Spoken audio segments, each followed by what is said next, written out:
Before recounting what happened last October, you need to know something about Green Mountain National Forest. This is not a well-maintained state park with paved roads and visitor centers every mile. We're talking about 400,000 acres of wilderness stretching across Vermont like a dark spine. It's a place where cell phone service is a myth. Roads suddenly disappear, and the forest decides who gets out and who doesn't. My name is Ethan Collins, and I've been a ranger here for 12 years. I've pulled out lost hikers, treated snake bites, documented bear encounters, and recovered bodies from ravines that shouldn't have been climbed. I thought I'd seen everything these mountains could throw at me. I was wrong. The call came in on October 18th at 4:47 p.m. A young woman named Lily Harper, 24 years old, had been reported missing by her camping group. They'd been staying at the Stratton Pond campsite, a popular spot about 6 miles into the forest. According to her friends, Lily had left camp around noon to do a short solo hike on the North Shore Trail. She'd said she wanted to photograph the fall colors, maybe get some shots of the pond from higher ground. She was supposed to be back by 3 p.m. When she didn't show up by 4:30, her friends started getting worried. I took the call while I was finishing up some paperwork at the ranger station. Deputy Mark Holloway from the Bennington Sheriff's Office was already heading to the trailhead. Standard protocol for missing persons is to wait a few hours before launching a full search. But something about this one felt different. The friend who called, a guy named Tyler, sounded genuinely scared. Not annoyed or frustrated like most people get when their hiking buddy is late. Scared. I grabbed my pack, made sure I had fresh batteries in my radio and GPS, and headed out. The drive to the Stratton Pond trailhead takes about 40 minutes from the station, most of it on dirt roads that wind through forest so thick you can barely see the sky. By the time I arrived, the sun was already starting its descent behind the western ridges, painting everything in that golden light that photographers love but search and rescue teams hate. Golden hour means you've got maybe 90 minutes before you're working in the dark. Deputy Holloway was waiting in the parking lot with 3 of Lily's friends. Tyler, who'd made the call, was a nervous kid in his mid-20s wearing expensive hiking gear that looked like it had never seen actual trail use. The other 2, Emma and Jordan, looked more experienced. They'd set up their phones with the last known photos Lily had taken, trying to help us figure out where she might have gone. She was excited about getting shots of the pond from the ridge, Tyler said, scrolling through his messages. Look, she sent this around 12:30. He showed me a photo Lily had taken. It showed Stratton Pond from an elevated position, maybe 200 feet above the water. The angle suggested she'd climbed up onto the North Shore Trail's overlook, a spot about a mile from camp. Standard enough, except the photo showed something else in the corner of the frame, something that made the hair on my neck stand up. There, just visible in the background near the tree line, was what looked like a person, but the figure was wrong somehow. Too tall, too thin, standing in a way that didn't quite make sense. The proportions were off. Did Lily mention seeing anyone else on the trail? I asked. Tyler shook his head. No, she said she wanted to go alone, that the trails were empty. That's why she went? She wanted to avoid the weekend crowds. I zoomed in on the figure in the photo, but the resolution got too grainy to make out details. It could have been a tree, a shadow, a trick of the light, but my gut told me it wasn't any of those things. All right, I said, checking my watch. It's 5:35 now. We've got maybe an hour of good light left. Deputy Holloway and I are going to head up to the overlook where this photo was taken. You 3 need to stay here at the parking lot in case Lily comes back on her own. Do not, and I mean this, do not go into the forest looking for her. If she's injured and disoriented, the last thing we need is more people getting lost. They agreed, though Tyler looked like he wanted to argue. I understood the impulse. Waiting is harder than doing. But search and rescue isn't about heroics. It's about methodical, careful work that doesn't create more victims. Deputy Holloway and I started up the trail at a fast walk. The North Shore Trail is well maintained, wide enough for 2 people to walk side by side, marked with blue blazes every 50 feet. In daylight, it's an easy hike. But as the sun dropped lower, the forest started to transform. Shadows lengthened and merged, creating pockets of darkness between the trees. The temperature dropped noticeably, that October chill that goes right through your jacket. We reached the overlook in 23 minutes. I know because I've walked this trail hundreds of times, and I always time myself. The overlook is a granite outcropping that juts out over the pond, giving you a perfect view of the water below and the mountains beyond. It's beautiful, the kind of spot that ends up on Vermont postcards. It was also completely empty. "Lily," I called out, my voice echoing across the water. "Lily Harper, this is Park Ranger Collins. If you can hear me, please respond." Nothing, just the sound of wind moving through the pines and the distant call of a crow. I started examining the area, looking for signs of recent activity. There were boot prints in the soft soil near the edge of the outcrop, small ones that could have been Lily's. But there were also other prints, larger ones, with a tread pattern I didn't recognize. And that's when I noticed something that made my stomach turn. The larger prints weren't quite right. The stride was too long, maybe 7 or 8 feet between steps. And the depth of the impressions varied in a way that didn't match normal human walking. The deepest impressions were at the toe, like whoever made them had been moving on the balls of their feet, weight forward, in a way that suggested either running or stalking. "Mark," I said quietly to Deputy Holloway, "come look at this." He crouched down next to me, studying the prints. "Jesus, what the hell kind of boots leave that pattern?" "I don't know, but look at the gait. That's not normal human walking." We followed the prints away from the overlook, back into the tree line where Lily's photo had shown that strange figure. The trail here wasn't official, just a game path that deer and other animals used. The prints continued along it, and now we could see other signs. Broken branches at about 7 feet high, way above where a normal person would break them. Claw marks on tree bark. And something else. There was a smell. I've been in these woods long enough to know the normal scents. Pine sap, decaying leaves, the musky odor of deer. This was different. It was acrid, almost chemical, like burning plastic mixed with rotting meat. It got stronger as we followed the trail deeper into the forest. "We should call for backup," Deputy Holloway said, his hand resting on his service weapon. "Agreed. But let's see where this leads for another 50 yards. If Lily came this way, she might be close." My radio crackled with static as I tried to call back to the station, but the signal was breaking up. Common problem in these mountains. The ridges play hell with radio waves. I managed to get through enough to report our position and request additional search personnel, but the response was mostly garbled. We continued following the prints. The forest was getting darker now, that twilight phase where your eyes haven't adjusted to night vision yet, but there's not enough light to see clearly. I pulled out my flashlight, swept the beam across the trail ahead. That's when we found the backpack. It was sitting upright against a tree, about 60 yards from the overlook. A small day pack in teal and gray, with the name tag still attached. L. Harper, written in neat handwriting. The pack was unzipped, and some contents had spilled out.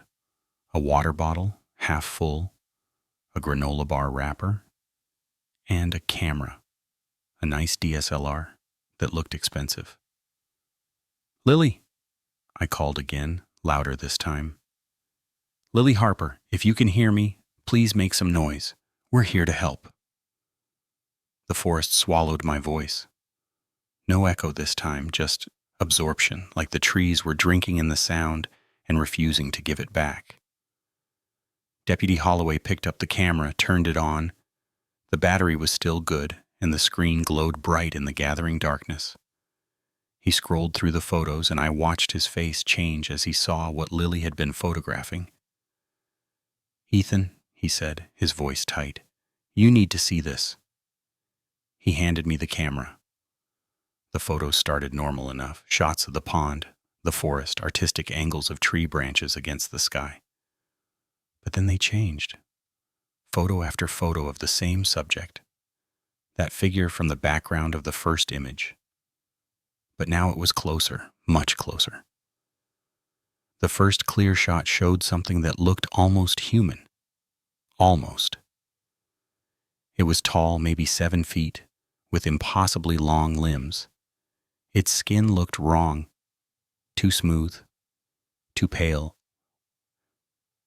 like it had never seen sunlight.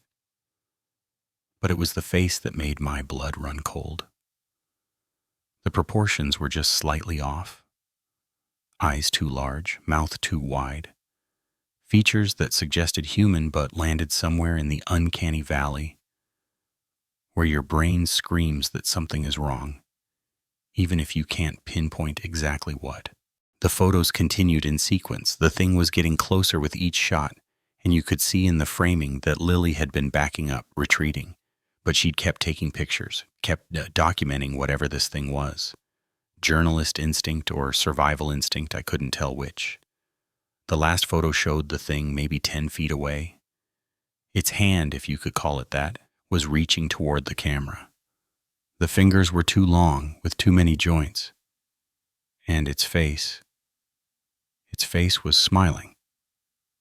Not a friendly smile, the smile of something that had just won a game. After that last photo, there was nothing. The camera's timestamp showed it was taken at 2:47 p.m., nearly 3 hours ago. "We need to go," Deputy Holloway said. "We need to get back to the parking lot and call in everything we've got. This is way beyond our pay grade." But I was looking at something else. Beyond the backpack, the trail continued. And along it, scattered every 20 feet or so, like breadcrumbs, were items. A scarf, a glove, a hair tie, all of them Lily's, if the descriptions from her friends were accurate. "She was leaving a trail," I said, "or something wanted us to think she was." The smart thing to do was exactly what Deputy Holloway suggested. Go back, call for help, wait for a full search team with proper equipment. But I've been doing this job long enough to know what happens when someone's been missing in the forest for 3 hours as darkness falls. The temperature was already dropping into the 40s. If Lily was injured, hypothermic, every minute counted. "I'm following this trail," I said. "You head back, coordinate with the sheriff's office, get a full team mobilized. I'll keep my radio on, check in every 15 minutes. "That's a terrible idea," Deputy Holloway said. But he knew I was right. Someone had to keep searching while someone else organized the cavalry. He headed back toward the overlook, moving fast, while I continued deeper into the forest. The items Lily had supposedly dropped led me off the official trail entirely, into old-growth forest where the canopy was so thick that even my flashlight seemed to struggle against the darkness. The smell was getting stronger. That acrid, rotting odor that made my eyes water. And now I could hear something, not footsteps exactly, but the sound of branches moving, of something large displacing air as it moved through the forest. The sound was ahead of me, always just ahead, like whatever made it was staying just out of flashlight range. I keyed my radio. "Collins to base. I'm approximately a quarter mile northwest of Stratton Pond Overlook, following a trail of personal items, requesting immediate backup to my GPS coordinates. Be advised, There are signs of unusual activity in this area. Unknown large animal or something else. The response was pure static. I checked my GPS unit. It was showing my position, but the signal strength was fluctuating wildly.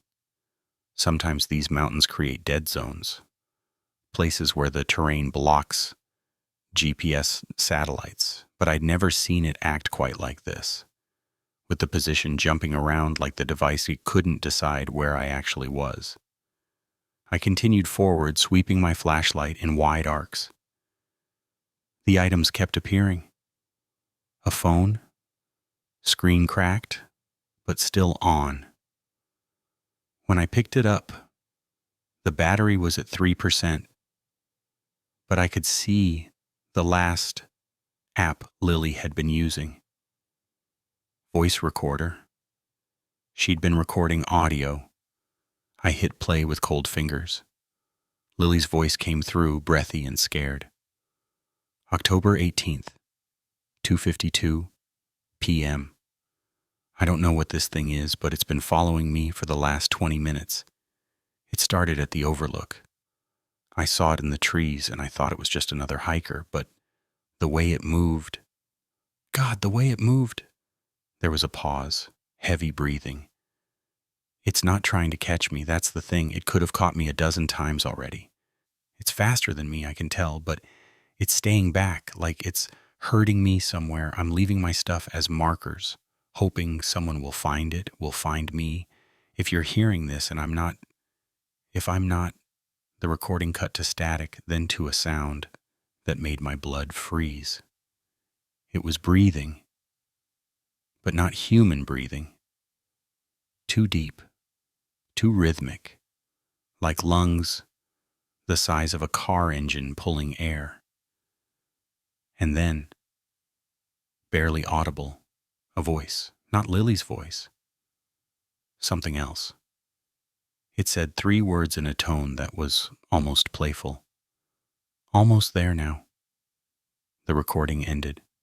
I stood in the darkness, listening to the forest around me. The normal night sounds, crickets and rustling leaves, and distant owl calls were gone. The forest was holding its breath, waiting. My flashlight beam caught something ahead. Another item on the trail. But this one was different. It was a piece of cloth, torn from Lily's jacket based on the color, and it was stuck to a tree trunk about 15 feet up. 15 feet. Nothing human could have reached that high without climbing gear. I backed up slowly, keeping my light on the surrounding trees, trying to see everything at once. That's when I realized I was surrounded. All around me, at various heights in the trees, were those pieces of cloth, like territory markers, like someone or something had been claiming this section of forest, marking it with Lily's belongings as a message that said, "This is mine now." My radio crackled suddenly, Deputy Holloway's voice cutting through the static. "Ethan, get out of there. We're picking up something on thermal imaging. There's a large heat signature in your area, and it's moving in a circle around your position." "How large?" I asked, already backing toward what I hoped was the way out. "Bigger than a bear, bigger than anything we've got in these mountains. And Ethan, it's been circling you for the last 5 minutes. You just haven't seen it yet." I spun, sweeping my flashlight in a full circle. Nothing but trees and darkness, and those cloth markers hung up high where nothing should have been able to reach them.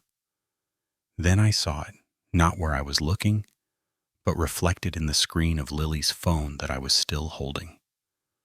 The phone's dark screen acted like a mirror, and in it I could see what was directly behind me. It was tall. It was impossibly thin, and it was smiling. I ran. I've done survival training. I've practiced emergency procedures. I know that when you're in danger in the forest, you're supposed to stay calm, move deliberately, conserve energy. But when every instinct in your body is screaming that something wrong is behind you, training goes out the window. I crashed through the underbrush, branches whipping my face, roots trying to trip me with every step. My flashlight beam bounced wildly, creating a strobe effect that made the forest seem alive and shifting. Behind me, I could hear it following. Not running, not crashing through the undergrowth like I was. Just moving smoothly, effortlessly, keeping pace. The worst part was the breathing. That deep mechanical sound, like lungs that had never evolved to be quiet. It stayed at the same distance behind me, never getting closer, never falling behind. Like it was playing with me, proving it could catch me whenever it wanted. My radio crackled again. "Ethan, your GPS is going crazy. It shows you moving way faster than any person should be able to move on that terrain. What's happening?" I couldn't answer. Couldn't spare the breath. My lungs were burning. My legs screaming. I'd been running for what felt like hours, but it was probably only 3 or 4 minutes. And that's when I realized something that made my terror even worse. I wasn't running away from it anymore. I was running in the direction it wanted me to go.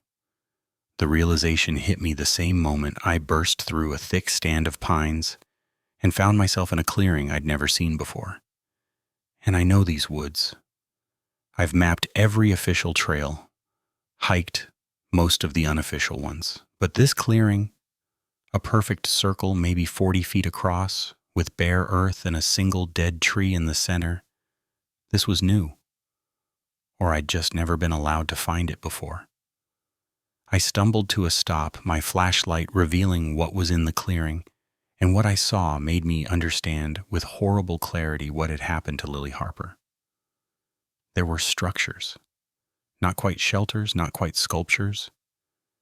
They were made from branches and bones, arranged in patterns that hurt to look at directly. Your eyes would slide off them, refusing to process what they were seeing. In the center of the clearing, tied to the dead tree with what looked like strips of bark, was Lily. She was alive.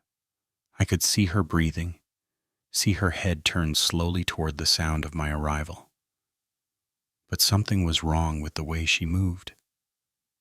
Too slow, too deliberate, like she was underwater. "Lily," I called out, moving toward her. "I'm Ranger Collins. I'm here to help." She didn't respond, just stared at me with eyes that seemed too large in her pale face. As I got closer, I could see that she wasn't restrained in a way that would hold her if she really struggled. The bark strips were loose, decorative almost. She could have freed herself at any time.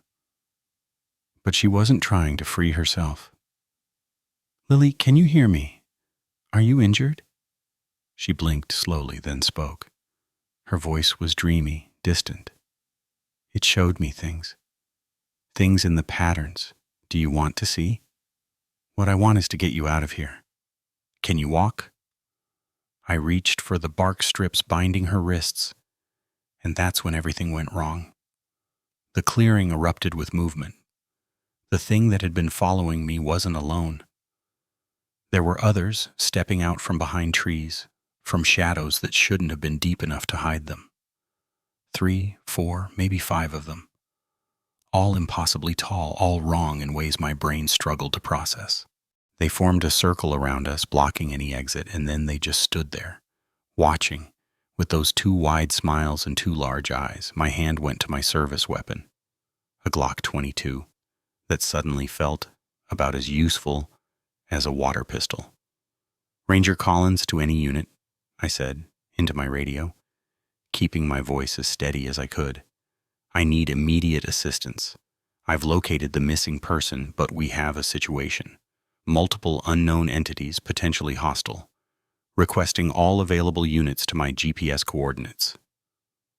Static. Nothing but static. One of the things tilted its head, mimicking my posture. Then it spoke, and its voice was exactly like mine. "I need immediate assistance. I've located the missing person." It was perfect mimicry, like playing back a recording, but there was something mocking in it, something that suggested intelligence and amusement.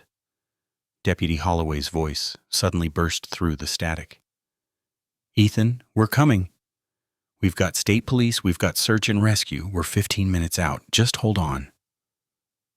15 minutes.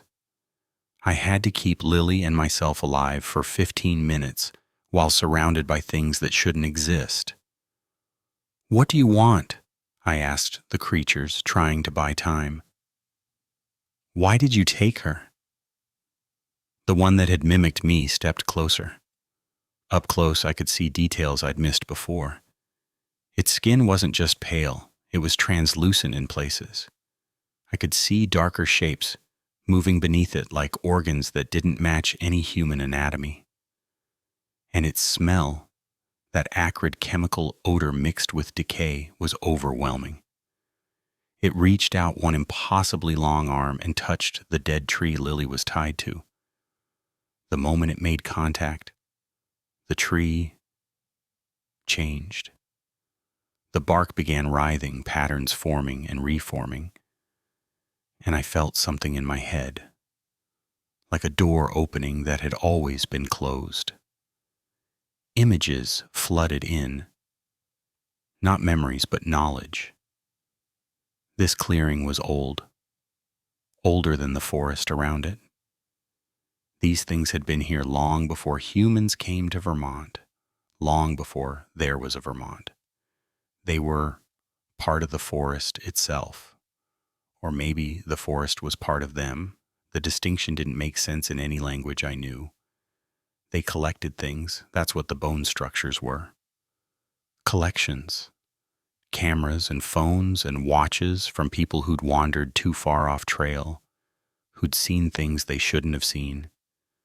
And sometimes when they found someone who could see the patterns, really see them, they would keep them. Not harm them exactly, but keep them in the clearing, showing them things until their minds expanded or broke, whichever came first. Lily had seen the patterns in her photography. She'd captured one of them in the background of her photo by accident, but then she'd become fascinated. She'd followed it willingly at first, curious artistic instinct overriding survival instinct. She wanted to come, the thing said in my voice. She wanted to see. They all do eventually. The ones who notice us. "That's not consent," I managed. "She's human. She needs to go back." The thing tilted its head the other way, and for a moment, something like confusion passed across its face. Back? Back to what? To not seeing? That would be cruel. Behind me, I heard movement. More of them emerging from the forest. I was completely surrounded now, with Lily still tied to the tree, still staring at patterns I couldn't fully perceive. I had to make a decision, try to fight, which would accomplish nothing except maybe getting us both killed, or try something else. "Show me," I said. If she wanted to see, show me what she saw. Let me understand. The creatures went still, like I'd surprised them. The one directly in front of me leaned down, bringing its face close to mine. Its breath smelled like ozone and old earth. "You want to see? Really see?" "Yes." It touched my forehead with one long finger, and the world exploded. I saw the forest as they saw it. Not trees and earth and rock, but patterns. Everything was patterns, mathematical and beautiful and terrifying. The way water moved through soil, the way roots networked underground, the way wind shaped branches over decades. It was like seeing the code underlying reality, the programming language of nature itself. And I saw what they were. Not creatures, not really. More like processes, natural phenomena given form by human perception. We saw them as entities because our brains needed them to have shape. But they were really just the forest thinking, the ecosystem processing information, made manifest in a way we could almost understand. The vision released me suddenly, and I staggered backward, gasping. My head felt too swell, like someone had tried to pour the ocean into a coffee cup. "Now you see," the thing said. "Now you understand why she stays." But I did understand something else. I understood that, to them, time worked differently. What felt like 3 hours to us might have been 3 minutes to them, or 3 days. They didn't experience duration the way we did, which meant Lily had been here much longer than we thought. The timeline was wrong. I looked at Lily again. Really looked. Her clothes were weathered, faded. There was moss growing in her hair, and her fingernails were long, unkempt. Weeks of growth at least. "How long has she been here?" I asked quietly. The thing didn't answer. Didn't need to. I could see it in Lily's face now. She'd been here for weeks, maybe months, but her friends had only reported her missing today. The creatures had been maintaining an illusion, maybe sending texts from her phone, maybe manipulating perception, somehow keeping people from noticing she was gone until they were ready to be noticed. "She has to come back," I said firmly. "Whatever you showed her, whatever she saw, she's still human. She still has people who love her. You can't just keep her." The creatures looked at each other, and I got the sense they were communicating in ways I couldn't perceive. Finally, the one in front of me spoke. "If she goes back, she will tell. She will bring others who want to see. Your kind always does. You cannot leave mysteries alone. Then take the memory. If you can put patterns in our heads, you can take them out. Let her forget. Let us both forget." Another long pause. I could hear engines in the distance now. The search team was getting close. The creatures could hear them too. I could tell by the way they shifted, became less solid somehow, like they were already preparing to fade back into the forest. "The girl can leave," the thing said finally. "But you have seen too much. You asked to see. That cannot be undone." Before I could respond, it touched my forehead again. This time, instead of visions, I felt something being installed. A mark, a sign, a way for them to know I was one of the ones who had seen. I would be able to perceive the patterns now, always, whether I wanted to or not. "Go," it said. "Take her. But you will come back. They always come back. The ones who see the patterns cannot help but look for them." The creatures melted into the shadows, their forms losing cohesion, becoming part of the forest. Within seconds, they were gone as if they had never been there. The bone structures remained, but even those seemed less real now, easier for the mind to dismiss as random arrangements of forest debris. I untied Lily quickly. She was light, too light, like she hadn't eaten in weeks. She didn't resist, but she didn't help either. Just hung limply as I pulled her arms over my shoulder and started dragging her toward the sound of approaching engines. "The patterns," she mumbled. "I can still see the patterns." "Why can I still see them?" "Don't look at them," I said. "Focus on my voice. Focus on getting out." We broke through the tree line just as the search team arrived, a convoy of trucks and ATVs with spotlights that seemed obscenely bright after the darkness of the forest. Deputy Holloway was first to reach us, taking Lily's other arm, helping me carry her. "Jesus Christ, Ethan. We thought we lost you. Your GPS was jumping all over, and then it just... What the hell happened in there?" I opened my mouth to answer, to tell him everything, but I felt that mark on my forehead pulse with warning. If I told them, if I brought investigators and scientists and curiosity into that clearing, the creatures would respond. and I didn't think they'd be as generous next time. Got turned around in the dark, I said. Found her hypothermic, possibly drugged. Needs immediate medical attention. The EMTs took over, loading Lily onto a stretcher, wrapping her in thermal blankets.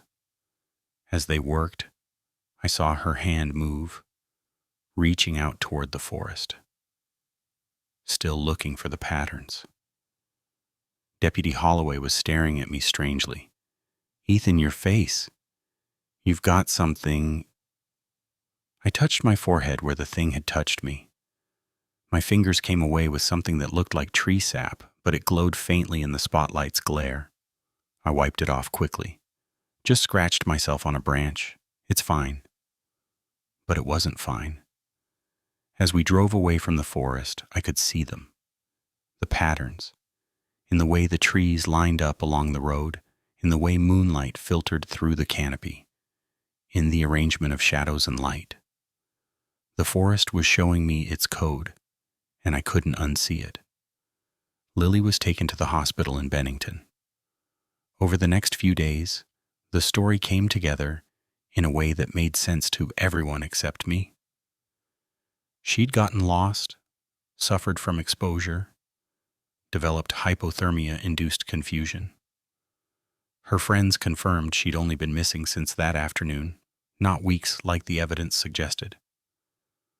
Her phone records showed regular activity right up until the day she disappeared. The creatures had covered their tracks well. Lily didn't remember anything after reaching the overlook. The doctors said it was trauma-induced amnesia, common in cases of severe hypothermia. They kept her for observation, treated her for malnutrition and exposure, and eventually released her to her family. I visited her once before she left Vermont. She was sitting in her hospital bed, staring out the window at the mountains. "Do you see them?" she asked without looking at me. "The patterns?" So her memory wasn't entirely gone, or maybe, like me, she'd been marked. "Yeah," I said quietly.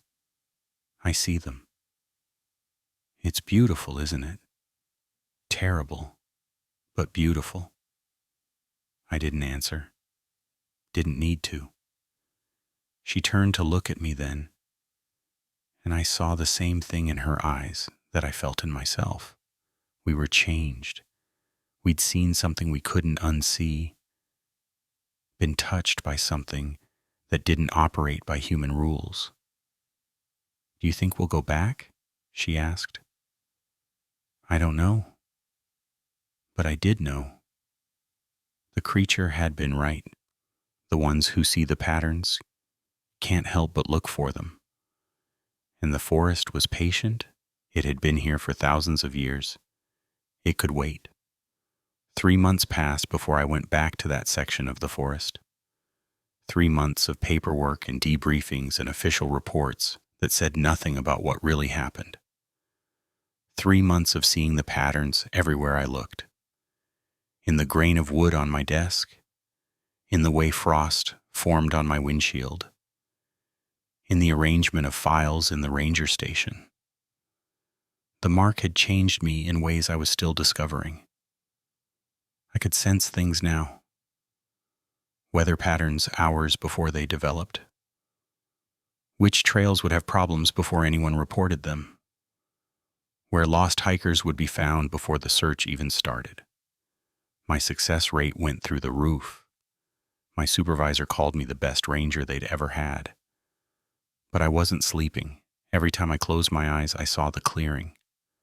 Saw those impossible figures standing in their circle. Felt that presence in my mind. That knowledge that didn't belong to any human language. Deputy Holloway noticed. He'd pull me aside after search operations, ask if I was okay, if I needed to talk to someone. I'd tell him I was fine, just tired. But he knew. He'd been there that night. He'd seen my face when we came out of the forest. He knew something had happened that didn't fit in any official report.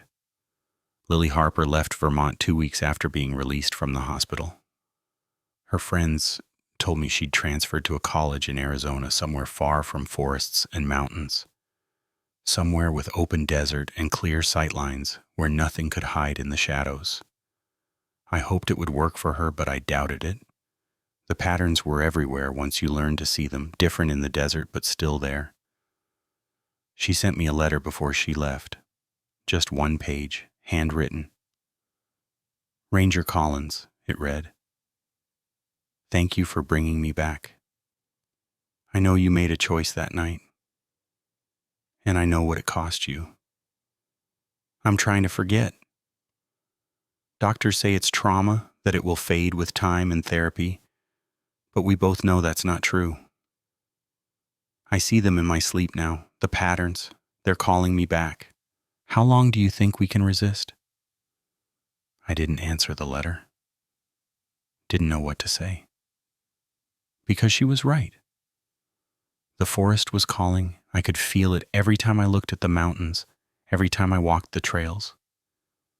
The clearing was waiting. They were waiting. It finally happened on a Tuesday in late January. A routine patrol up the North Shore Trail, checking for winter damage. I wasn't planning to go near that area. Had actively avoided it for months. But as I hiked, I found my feet carrying me in that direction anyway. Like they knew the way without consulting my brain. The clearing wasn't hard to find anymore. It was like it wanted to be found now. Or more accurately, like I was being allowed to see what had always been there. The bone structures were still there, but they'd grown. More cameras, more phones, more pieces of the people who'd gotten too close over the years. Some of the items looked old, decades old. Film cameras and analog watches and things that suggested this had been going on for much longer than I'd imagined. And they were there. All of them. Standing in the same positions as that night. Like they'd never moved. Like they'd been waiting patiently for 3 months, knowing I would come back. The one who'd touched me stepped forward. You came, it said in my voice, not mocking this time, almost pleased. I didn't want to, I said, but you did, because you see now, because you understand. I did understand, and that was the problem. The patterns weren't just mathematical beauty, they were purpose.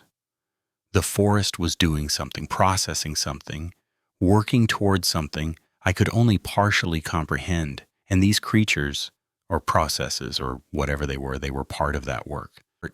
Why do you collect people? I asked. Why show them the patterns? The thing tilted its head. We don't collect, we respond.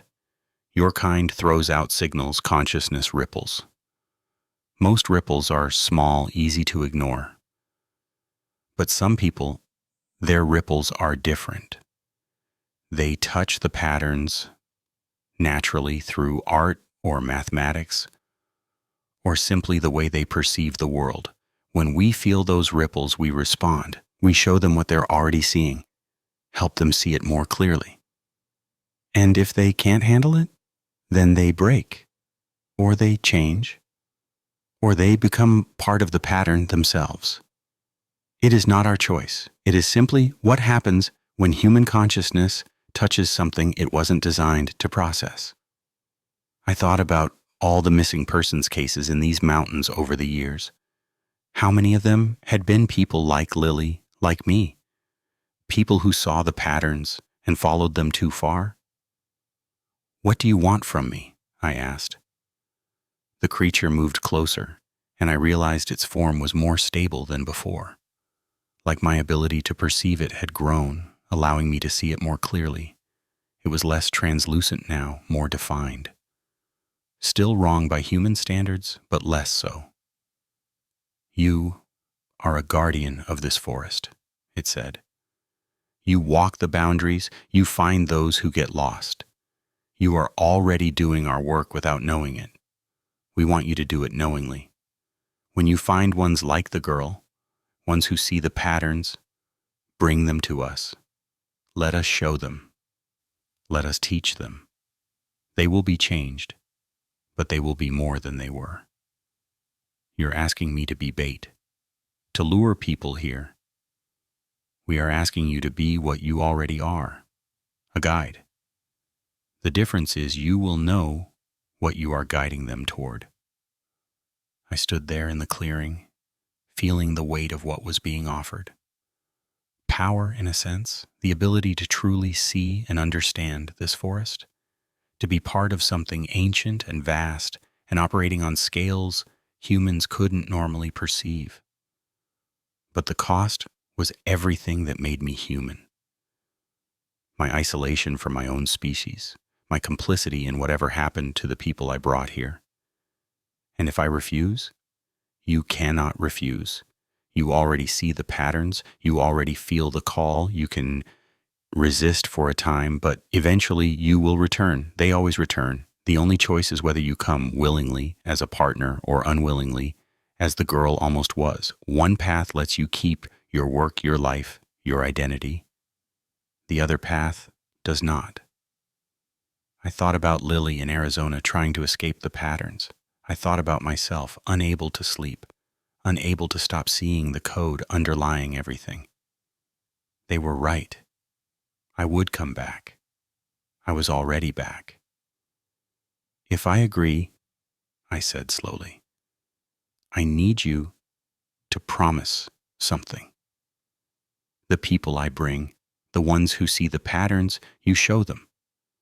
But you give them a choice. They can accept the knowledge and be changed, or they can refuse and go back. No more keeping them here against their will. No more time manipulation. Clean consent or nothing. The creatures looked at each other in that way they had, communicating on frequencies I couldn't perceive. Finally, the one in front of me nodded. Acceptable. We do not wish to harm. We only wish to share what we are, what the forest is. If they choose blindness, they can keep it. But you will find, guide, most who see even a glimpse will want to see more. It was probably true. I wanted to see more, even knowing the cost. One more thing, I said. You leave Lily Harper alone. She made her choice. She chose to go back. You honor that. Another pause. Then, agreed. She will not be called. I felt something shift in the clearing, like a contract being sealed. The creature extended its hand, that too long appendage with too many joints. After a moment's hesitation, I took it. Its skin was cold and smooth, not quite solid, like touching water that held shape against all logic. The moment we connected, I felt the patterns rush in. Not overwhelming this time, but steady. A constant feed of information about the forest, about the people in it, about the ripples of consciousness moving through the Green Mountain wilderness. And I felt something else. I felt the other watchers. There were more of them, scattered through forests all over the world. Different forms, different patterns, but the same essential nature. The earth itself, thinking, processing, responding to the consciousness that had infected it when humans evolved. We weren't alone. We'd never been alone. We just hadn't known what to look for. When the connection broke, I staggered backward. The creature, and I could now see it was multiple creatures overlapping in the same space, occupying multiple dimensions at once, stepped back into the shadows. You will know when you find them, it said. The ones who see. You will feel their ripples. Bring them here. Show them the trailhead. The rest will happen naturally. And if they can't handle it, then you will guide them back. You are the threshold guardian now, the boundary walker, the one who stands between seeing and not seeing. It is an old role, older than your species. You are not the first. You will not be the last. Then they were gone, melting back into the forest like they'd never been there. but I could still feel them, hovering at the edge of perception. They were always there. I just hadn't known how to sense them before. I walked back to the trail in a daze. My radio crackled with normal chatter. A family had gotten lost near the Stratton Mountain summit. Deputy Holloway was coordinating. They needed my help. "Collins here," I said. "I'm 20 minutes from that location, heading there now." As I hiked, I felt it. That ripple. One of the family members, the father maybe. He saw patterns, not clearly yet, not the way I did, but he noticed things. The way trees lined up, the way shadows fell. His consciousness was touching something it shouldn't, and he didn't even know it. I would find them. I would guide them back safely. But I would also watch the father. See if the ripples got stronger. See if he was one of the ones who would want to see more. Because that's what I was now. A threshold guardian. A guide to the boundary between human perception and something older, something vast, something that had been watching us watch it for as long as humans had walked in forests. The winter sun was setting as I found the family, cold and scared, but unharmed. The father thanked me profusely, kept saying how lucky they were, that I found them so quickly. He didn't notice the way I was watching him, didn't notice the way his eyes kept drifting to the patterns in the trees. But I noticed, and I would remember. As I led them back to the parking lot, back to civilization and safety, I thought about Lily's letter. How long do you think we can resist? The answer I now knew was that we don't resist. We can't resist. Once you see the patterns, once you understand that the forest is thinking, that consciousness permeates everything, you can't unsee it. You can't unknow it. You can only choose what you do with that knowledge. I chose to be a guide, a guardian of the threshold. I would walk the boundary between the world humans think they live in and the world that actually exists beneath the surface. I would find those who were starting to see, and I would give them a choice. Real consent, real knowledge of what they were choosing, not the manipulation and fear that had trapped Lily, not the confusion and terror I'd experienced, but clear-eyed understanding of what lay beyond human perception, and the freedom to turn away if they chose. It wasn't perfect. Nothing about this situation was perfect, but it was better than the alternative. Better than letting the forest take people without warning. Better than pretending the patterns weren't there. 3 years have passed since that January day. I'm still a ranger, still doing my job, still finding lost hikers and treating injuries and filing reports.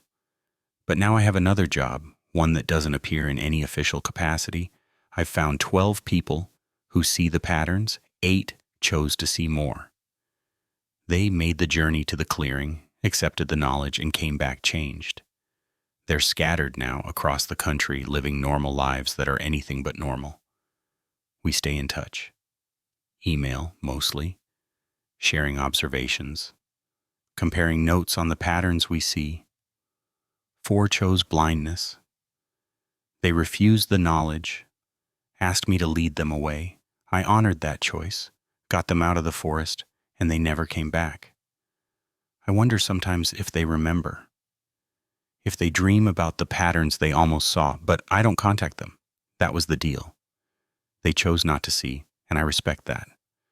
Lily Harper is still in Arizona. She sends me a Christmas card every year. Never any message, just her signature. But I understand what she's really saying. I'm still resisting. I'm still choosing blindness. Thank you for letting me choose. And I'm grateful she can. Grateful that at least for her, the choice stuck.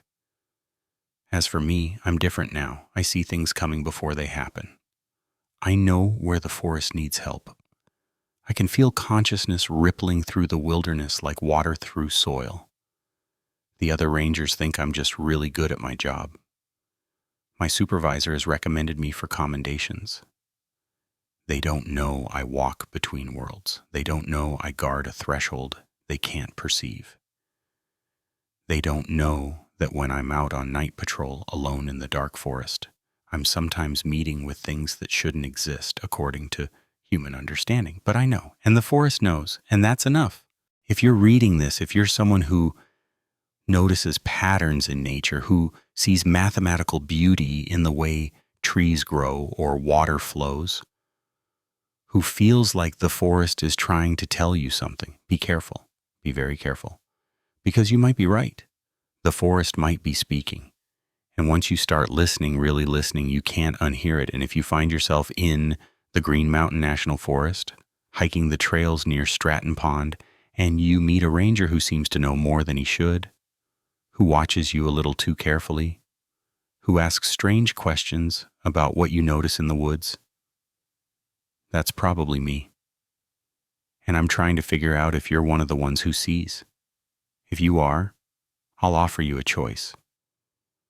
The same choice I wish someone had offered me before I stumbled into that clearing 3 years ago. A real choice with real information and the freedom to walk away. But if you choose to see, if you choose to understand what the forest really is, what's really happening beneath the surface of the world you thought you knew, just remember that some knowledge can't be unlearned. Some doors once opened can never fully close. The forest is patient, the patterns are eternal. And somewhere in the wilderness, in clearings that exist outside normal perception, the watchers wait. They're always waiting, and now so am I.